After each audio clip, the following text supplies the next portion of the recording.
shall not depart from your mouth, but you shall meditate in it day and night, that you may observe to do accordingly, or according to all that is written in it. For then you will make your way prosperous, and then you will have good success. Think about it for a minute. It's asking us, it's telling us that this book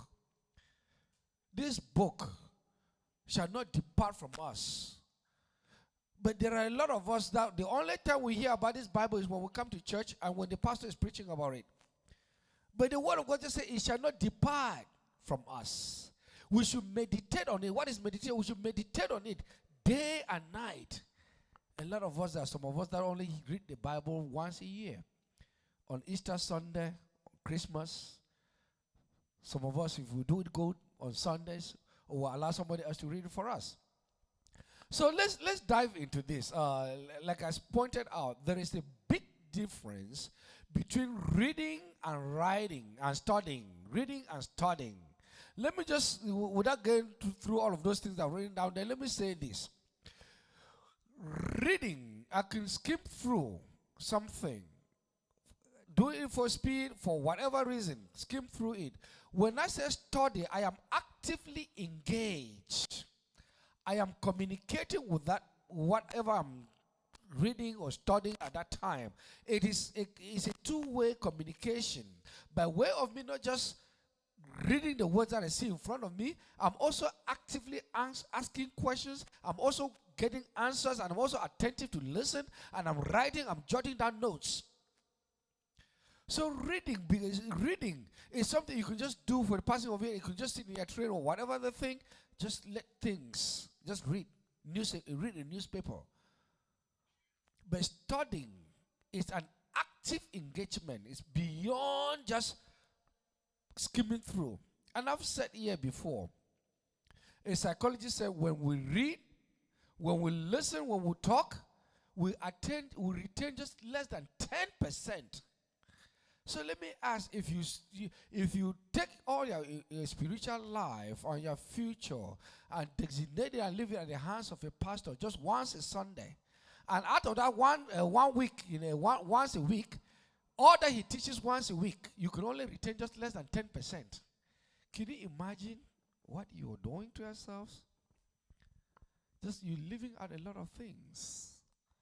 So in this teaching, there are 12 possible questions that I want us to address. 12 possible questions. Question number 1, how long should it take me to study the Bible? Question number 2, what is the goal of me studying the Bible? Number 3, what are some of the hindrances that stay in the way of me studying the Bible? What stops me from studying the Bible? Where do you start studying the Bible? When I want to study, if somebody comes up to me or to you that I want to study the Bible, where should they start? Number 4, what language? Why study the Bible in the first place? Why should we even study the Bible? Why does it matter that I should spend my countless hours studying? Why? In what language was the Bible written? The original text. In what language or languages? What are some of the considerations that I need to take into account when I'm studying the Word? What are some of the helpful questions that can help me study the Word? Are there any possible questions that can guide me? What are some 2 principles that I must consider in studying the Word of God? 2 principles. What are these principles? And what approach should I use in studying the Word? Number 11, what resources? What are some of the resources? I want to read the Bible, not read the Bible, and yes, I will often use the word read, but I mean studying. I want to study the Bible. What do I need? What are some of the things that I need to make my studying easy? And finally, how do I study the Bible? Now, let me say this. This Bible, when this Bible was originally written, it was not written and broken down to chapters or verses. It was just Right on. And we did agree here. It's about there are 60 books in here written by 40 authors over a space of many years. Right? But each time they wrote, they didn't write them putting the let's say the book of Daniel, for example. They didn't say, okay, this is Daniel chapter 1, Daniel chapter 2, Daniel chapter 3, or this is verse 1, this is verse 2, verse 3. It was not written as such. It is the latter part of the years with time that when things started evolving, that they started breaking the Bible into Daniel 1, Daniel 2, Daniel 3, Daniel 4, or Joshua 1, Joshua chapter 2, chapter 3, chapter 4. I say this to say that so that when you sit reading the Bible, you want to resist the temptation of picking one verse and stick to it and give it its own interpretation. You want to look at the holistic picture, the context in which that verse is written, the context in which that book is written. So the book of the Bible originally was one thing and was broken on later on. Right? So some of the simple one truth that I want you, before the truth, see, God exalts his word above his name.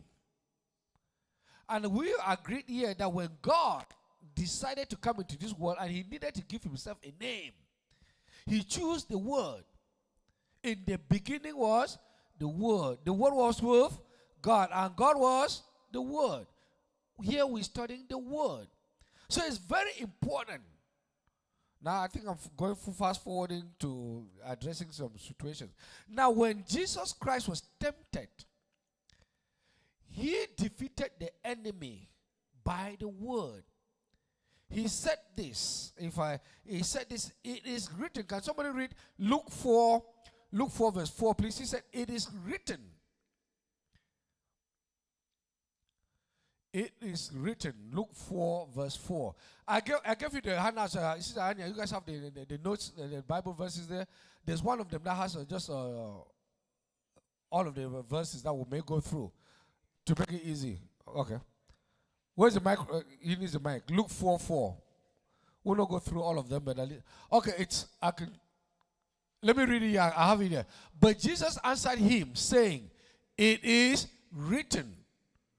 It's a word. It is written. He didn't say, this I know, or this is what somebody. No. This is what I feel. No, he didn't go about his feelings, his thoughts. No, he clearly said, it is written. Can you also look, based on that notes, can you give me, let me see, Luke 4:8, please. Verse 8.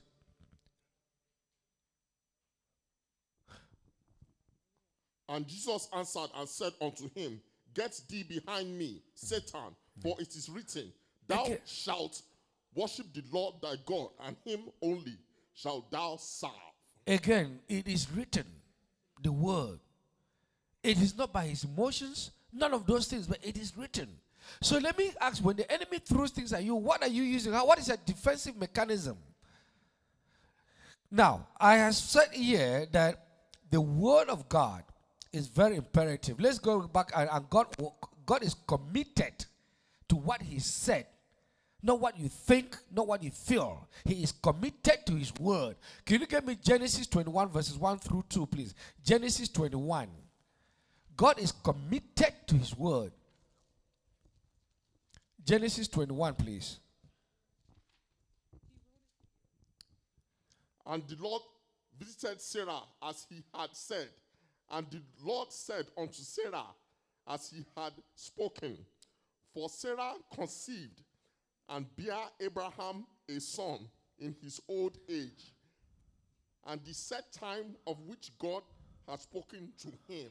Okay, that's good. You see, he said to Sarah, right? And the following day, when he came back at the set time as he had spoken, he is committed to his word. And that's why I lay emphasis on this. So that when you hear prophecies, when you hear people saying things, blessings and all wonder, find out, is it in alignment with the word of God? See, and when anybody tells you anything out there, and I've done a teaching here on principles, and about on choices and decisions. If it's contrary to this word of God, you need to question it. Is it written? I was telling my son last time I had a long trip with my son and I drove down to Maryland and I was just giving my son some of the guidelines, some of the things, the principles he should live life with. And I said to my son, I said, one of those things when it comes to the Bible, it is written. Whatever you hear out there, it is written. Go confirm it. Is it written? Anything out of that? Give it a thought. So let's fast forward now. How long should it take me to study the Bible? The first question. How long should it take me? I told you guys at some point here that it takes about 70 hours and 44 minutes. 70 hours, 44 minutes to read this Bible from Genesis to Revelation. When you read it the author style, just standing out. In those early days, they just had just one scroll. Somebody will come out, stand in public, people will sit down, and he will start reading from the beginning to the end, to wherever they wanted. It takes 70 hours and 44 minutes to read the entire of this Bible.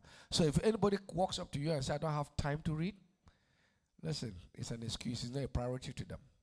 70 hours. But our goal this morning is not just about the speed with which you read the Bible. The goal here is about studying the Bible. And so it could take me, and I'll give you guys an example. We did Luke 9:23. If anybody desires to come after me, he should do what? Deny himself and pick up the cross and follow me.